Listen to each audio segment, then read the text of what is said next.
While waiting for others po, no? May I request po na gawa po tayo ng calculator so that mamaya po is we'll have the discussion na may participation.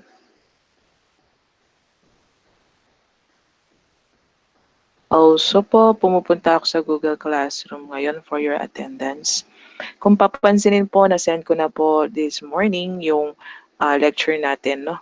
This will be our last lecture po for this term, midterm. Okay? Again, while waiting for others po, advise ko po kayo na kumuha ng calculator. And then, right now, chine-check ko rin po yung ating Google Classroom para sa attendance natin. So, punta muna tayo sa Google Classroom natin. Mag-attendance muna tayo dito, no, class? Class attendance week 9. Ayan, so wala pang nakagawa. So, gawa muna tayo. While waiting for others to come in. Medyo marami-rami kasi kayo eh.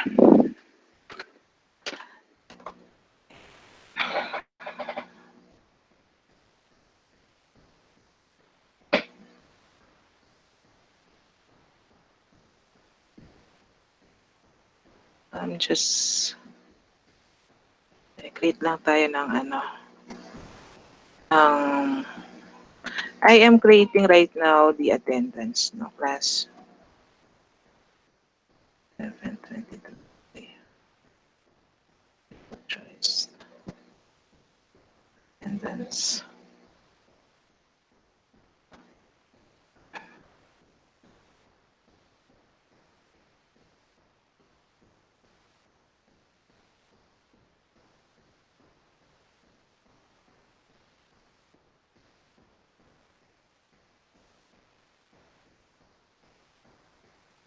Wait lang, class.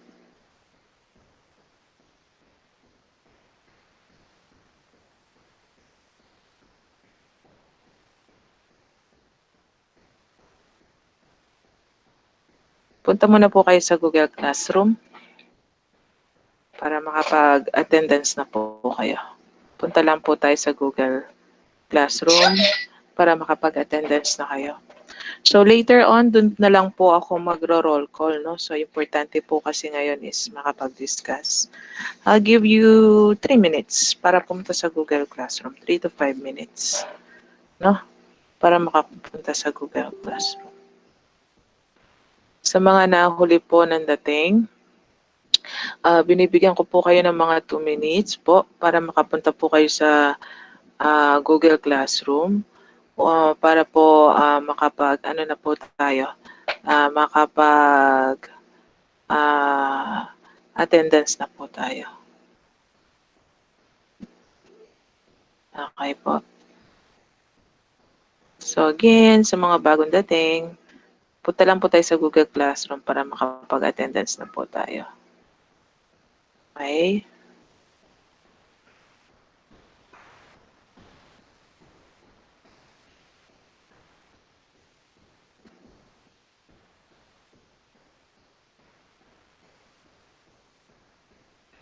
While we are waiting po sa iba.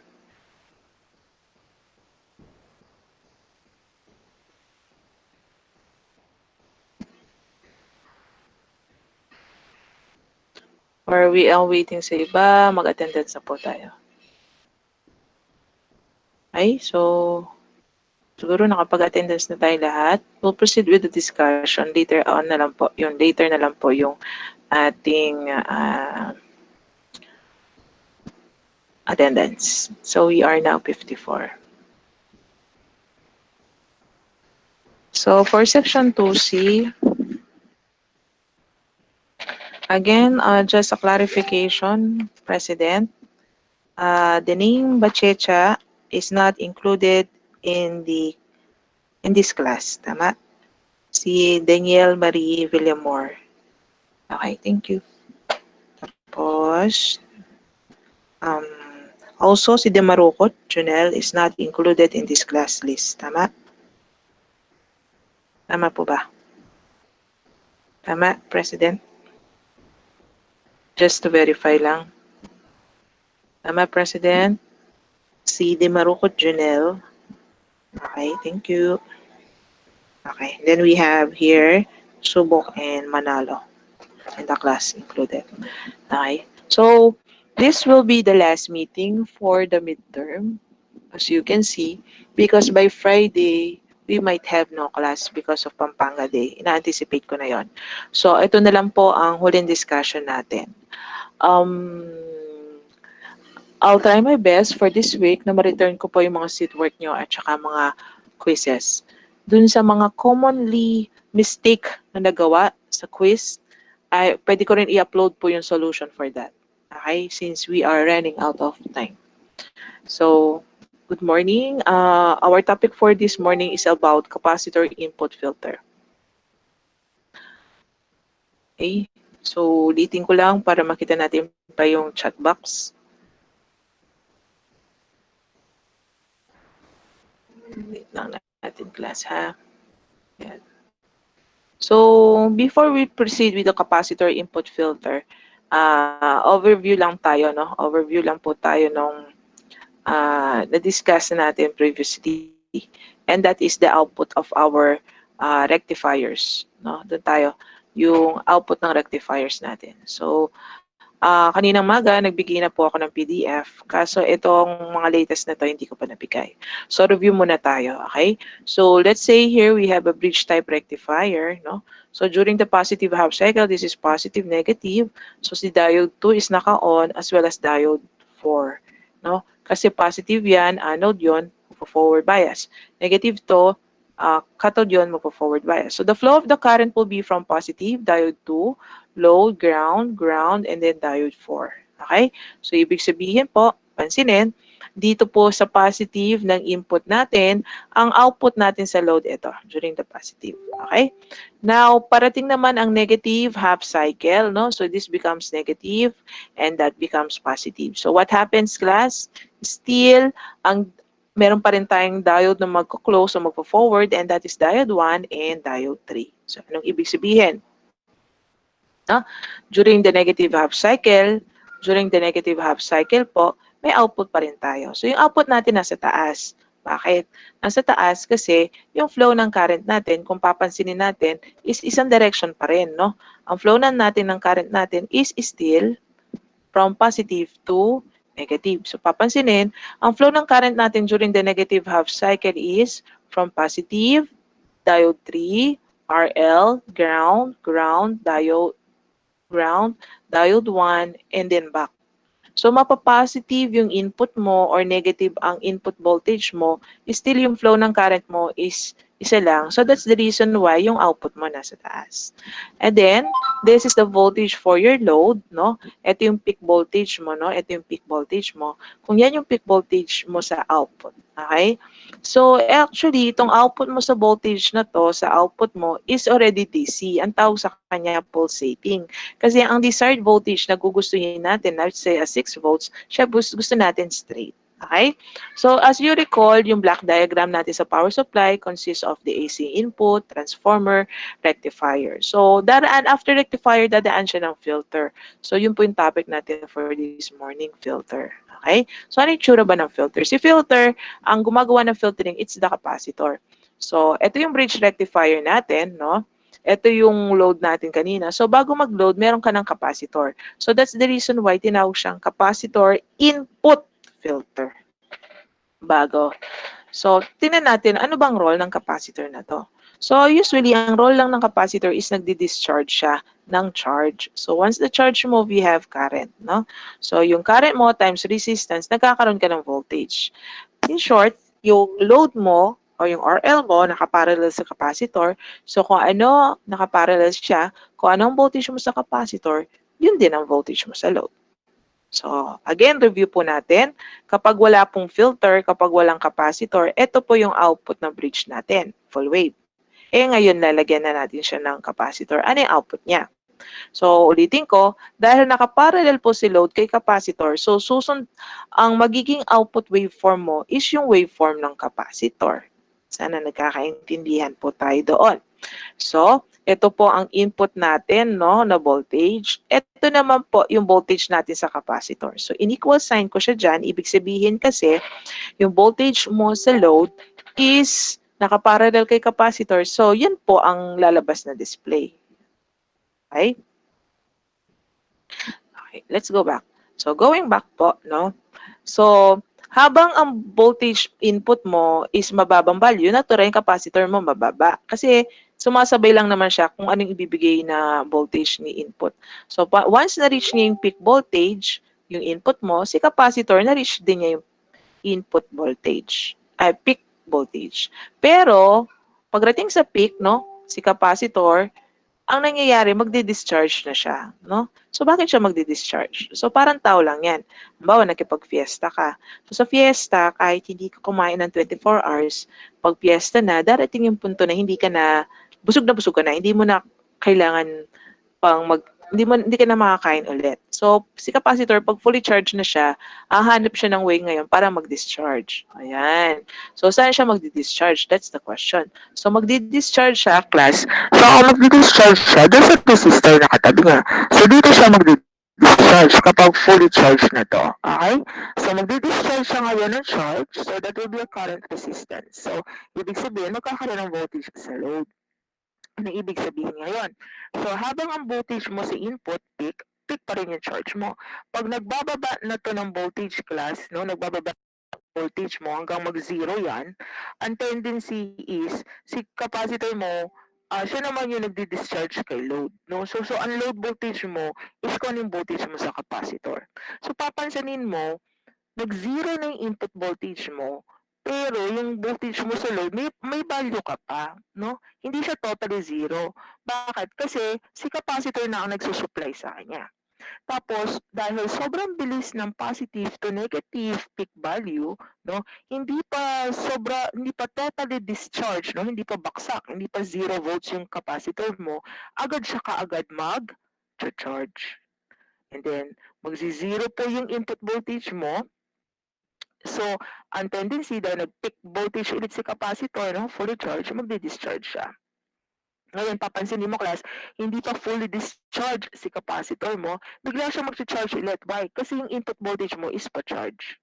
So, dito sa buong picture na to, yung kulay red, class, never siyang nag-zero yung capacitor mo. Kasi ang bilis niya mag-charge kasi sobrang bilis ng pagpasok ng input voltage mo. So, remember, yung pag-charge ng capacitor mo, nakadepende sa input voltage. Ngayon kung yung dati, pag walang capacitor, 0, peak, 0, peak, 0, peak. Ngayon, kapag may capacitor na, mukhang hindi na nagzi-zero yung voltage natin sa output, which is good, no? So, ang tawag natin dito sa, yes? Yung pong audio nyo po, basag po kanina pa po. Ay, gano'n. But thank you. Sige, ayusin natin ha. I hope maging okay siya. Yan, okay na? Okay na? Opo. Kasi nakatikip yung kamay ko dun sa audio. So, pag ulitin na lang natin, no? So, saan tayo uulit? Anong part ang pwedeng ulitin para alam ko? Chat na lang sa chat box.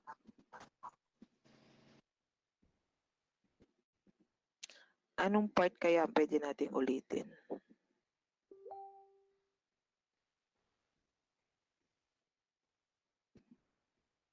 Paki-chat na lang sa chat box.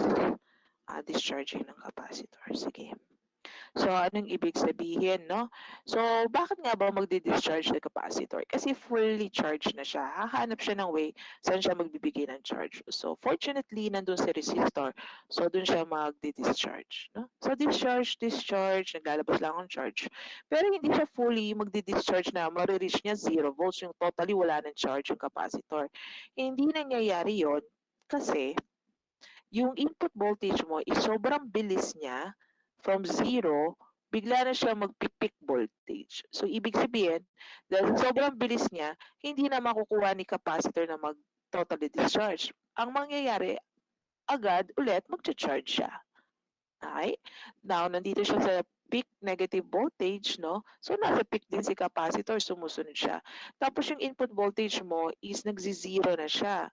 So, bumababa. So, si capacitor naman, siya magbibigay ng voltage sa load, nagdi-discharge siya. Again, hindi yan magfo-fully discharge. Na?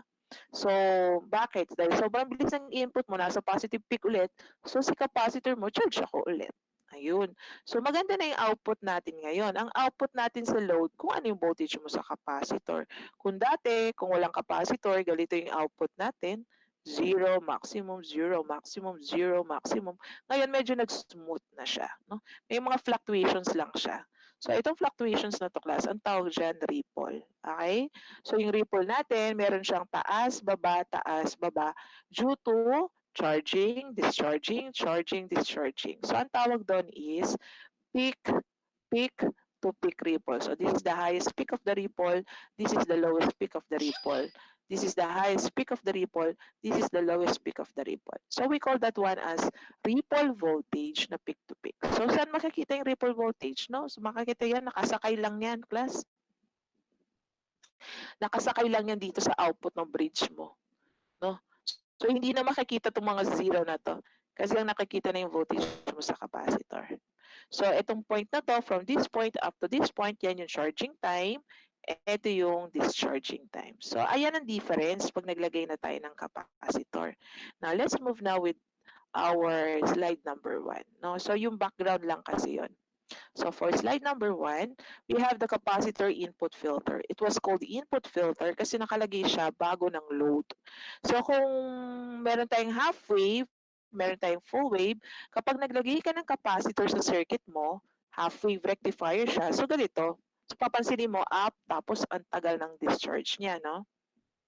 Pero pabaksak. Tapos kung bridge type naman, so pansinin niyo halos smooth na siya, no, yung filtering natin. So further drawing pa natin siya. Ito yung sa half wave, kung papansin mo sa half wave, kitang-kita yung ripple, yung up and down, no, para nag-exercise. Ito yung ripple natin, no, peak to peak. Pag full wave naman, so halos malapit na siya sa smooth, nagiging smooth na siya. So ibig sabihin magandang gamitin yung full wave, no? Para pagdating sa ripple natin is halos smooth na siya. So ito yung peak to peak ng ripple sa bridge or sa full wave or center top. Ito naman yung sa half wave. Okay? Now, tingnan natin mga importance, no? Important to consider.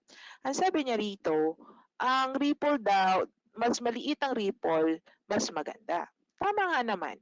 So kung papansinin niyo itong drawing na to, compare dito sa drawing na to, okay?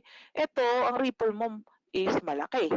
Pero yung ripple mo rito is maliit. So halos nag-smooth. So yun ang ibig sabihin ng number 1. Sabi niya sa number 2, para daw mababa ang ripple mo, itaasin mo raw yung discharging time. So tama rin siya. Bakit? So pinan natin po rito. Ayan, dito tayo.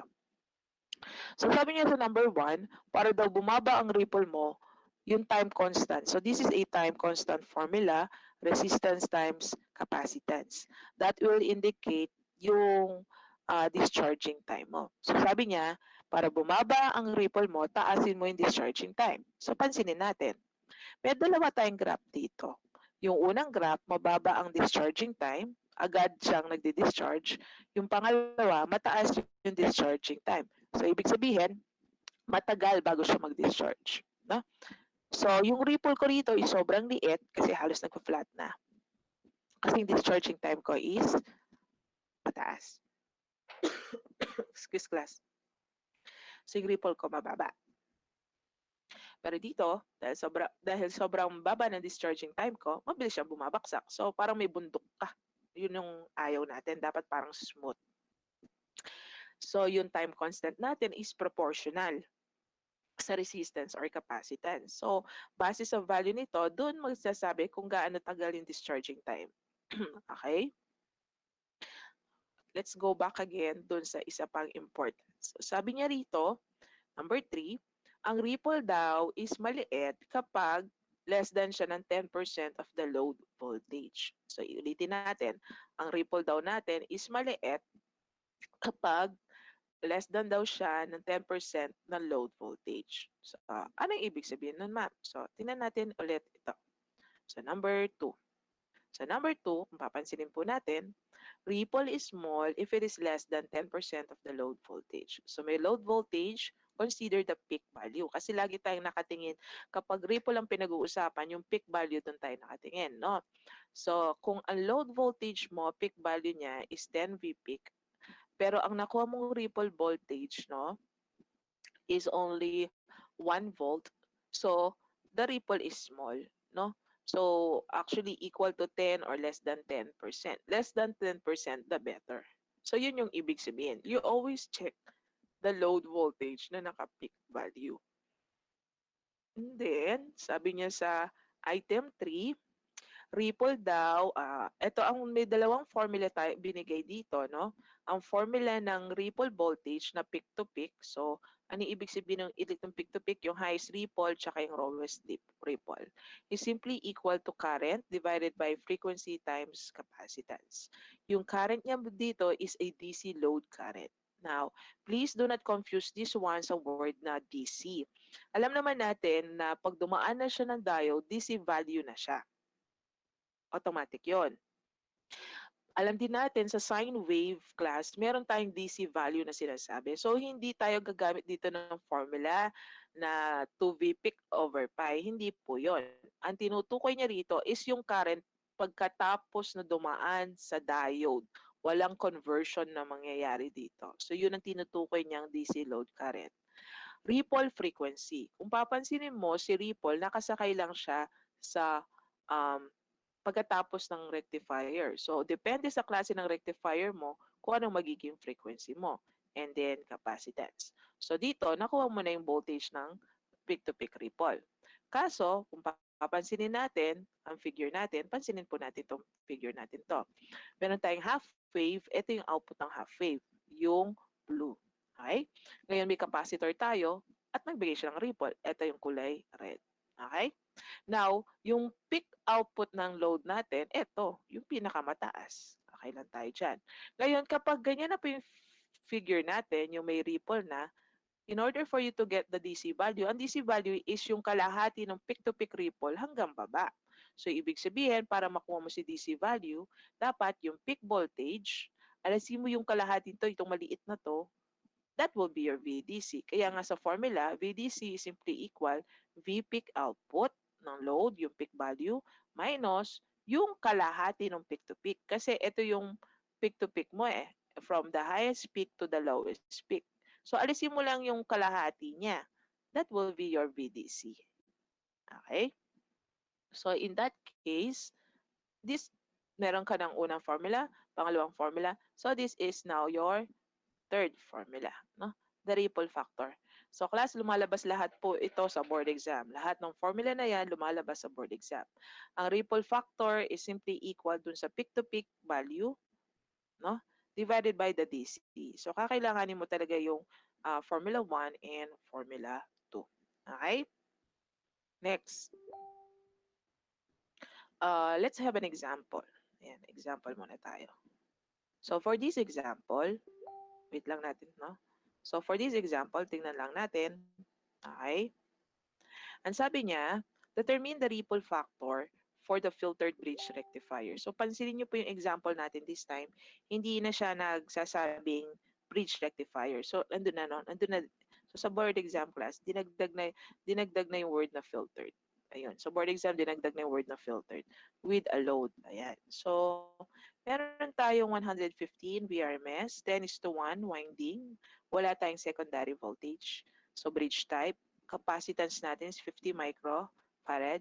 Ang load natin is 2,200 ohms. So, anong tinatanong divided by the VDC mo? Okay. We have divided by the VDC, which is 14.34. Ang ripple factor mo is 7.9%. So, ano ibig sabihin nun? Yung ripple factor mo is just okay. It's below 10%. So, maganda siya. Yun. May tanong po ba sa problem na to? No? So, sobrang dali lang nito, class. Sana ganyan ang lumabas sa inyo sa board exam. Bago tayo po, Ma'am, yes, sige. paano po nakuha po kasi yung VPIC po? Bakit nag-divide po ng 169? Ba yan? Okay, paano nakuha yung VPIC? Bakit tayo nag 169? Meron tayong 115 VRMS. So, patulong na lang ako, no? Meron tayong 115 VRMS. Ayan. So, try po natin yung 169 from 115 po, no? Ano kasi yung formula natin? Pakisagot na lang po sa ating screen. Wait. Tama ka. So, mukhang it's not 169. Ngayon lang ako nag-calculator kasi. So, let's double check. Ang formula natin is, asan na yung pencil ko? Wait lang.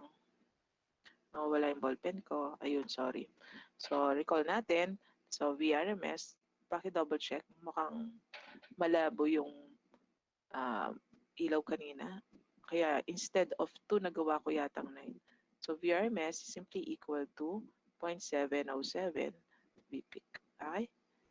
So, we have VRMS of 105 equal to 0.707 of VPIC. So, pakit-check po sa calculator nyo. Pakichat na rin sa chat box. Mukhang mali yung naisulat kong last digit. 115 divided by 0.707. Okay. So, ako yung nagkamali, no? Ako, ang daming pagkakamali. So, tulungan nyo ako. Kayo na ang mag-calculator dahil yung kamay ko marami na siyang hawak, no, class? So, 3 pala yun. So, it's 3. So, 162.66 or VPIC is simply equal to 163. Okay. So, okay. Lagot tayo nito ngayon. So, anyway, lalagyan ko na to ng 3. So, tulungan niyo ako hanggang mamaya. So, kung 163 yan, ang VS equal to 16.3. Tama? Tama? O, nagkamali lang ako ng sulat doon. Paki-double check. Tama? Kasi if you divide it by 10, mag-move ka lang na isang place. So, okay tayo dyan. Next, let's move. Let's check kung may naapektuhan bang areas. Mukhang wala naman. We have 16.3, nagamit pa rin. Okay. Nagkamali ako ng sulat doon. 16.3, tama, nagamit. Meron pa ba? Let's check further.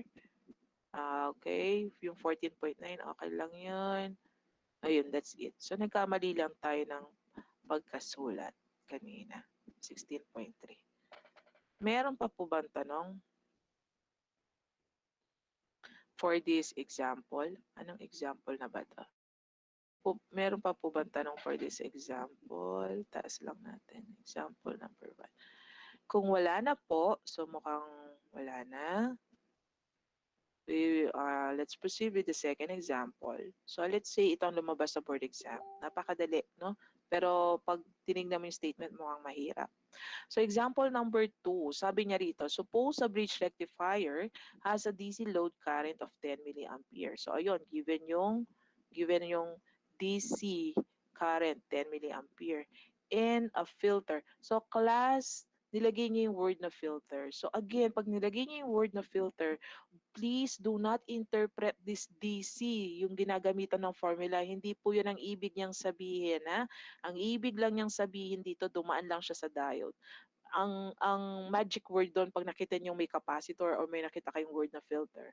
So, a filter capacitor is 470 microfarad. So, yan, that is also given. What is the peak-to-peak ripple? So, ayun, ang pinapanong VR, no? Na peak-to-peak. So, napakadali, no? VR, peak-to-peak, is the load current in DC divided by frequency capacitance. Pwede kayong magkamali dito kapag hindi nyo nakita si bridge. Kapag in-estimate, usually kung pag hindi mo nakita si bridge, hindi niya sinabing full wave, automatic 60 to class sa board exam. Automatic 60 to. And since na-mention niya yung bridge, no? So you can use this formula. Nagbigay siya ng current may capacitance. So ayun. So yung peak-to-peak ripple mo is 177 millivolts or just 0.177. So ayun po. Meron pong tanong yan. Meron pong tanong dito. Meron pa po bang tanong dito? Wala po. So, magro-roll call na po ako no sa ating attendance. Again, ang scope po ng midterm exam natin is from the beginning. I'm hoping na multiple choice pa rin, okay? Pero bibigyan ko kayo ng final instruction